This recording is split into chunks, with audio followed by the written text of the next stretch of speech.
Alright, as you may notice, we're in my bedroom. I'm on the second floor, not the sixth floor anymore like I was in Stu West. And did you catch that? I'm on a lower floor than I was. I'm not high anymore. Just kidding. I don't get high. I'm in the Army, so I can't do that. But all jokes aside, today we're going to talk about the history of marijuana in the United States, why it was made illegal, why it should be illegal, or why it should be legal, and any refutation some people might have to this argument here. So to begin, marijuana, or weed for short, has a long history in the United States. Marijuana has actually been grown here ever since the colonists arrived from Europe. And they actually grew it for construction and medicinal uses. And for example, hemp, which was derived from the marijuana plant, was used for ropes and sails for ships. And fun fact actually, the colony of Virginia actually mandated that marijuana had to be grown because it was so useful around doing everything. And furthermore, it was used in over-the-counter medicines so long as there was a label telling people that there was marijuana in it. So this comfortability with marijuana all changed, and it really directs why we're uncomfortable with it today.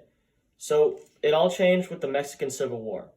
After the Mexican Civil War of the Mexican Revolution of 1910, Mexican immigrants they began pouring into the United States in droves, and with them, they brought smoking marijuana for recreational use.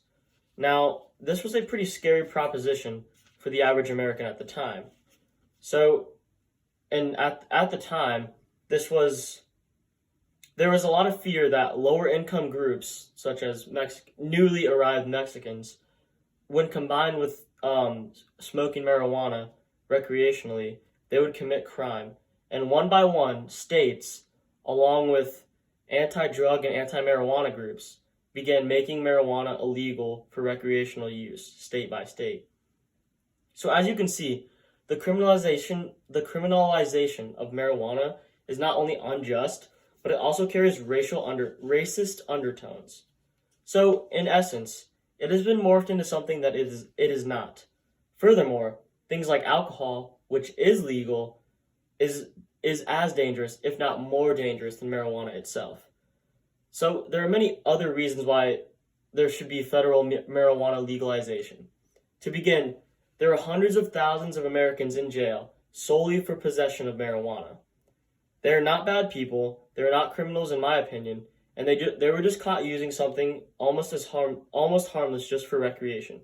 And to add to its somewhat racist racial undertones, the percentage of black people arrested for marijuana possession was at 27%, despite them making up only 13% of the United States' population. And finally, legalization of marijuana should be a dream for true capitalists. And this is because not only would it create another cash crop, but it would create new jobs for lots of people who would want to work in this industry.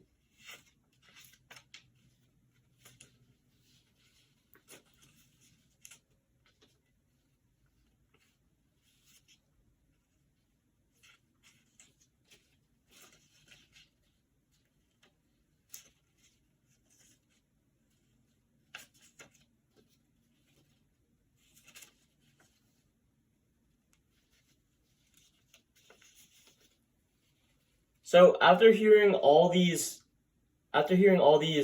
pros about marijuana usage, the obvious uses outweigh any potential flaws that such legalization carries with it. To save people from ridiculously unfair jail sentences, minorities from getting biased jail time, and to create a new job market, marijuana should be legalized on a federal level.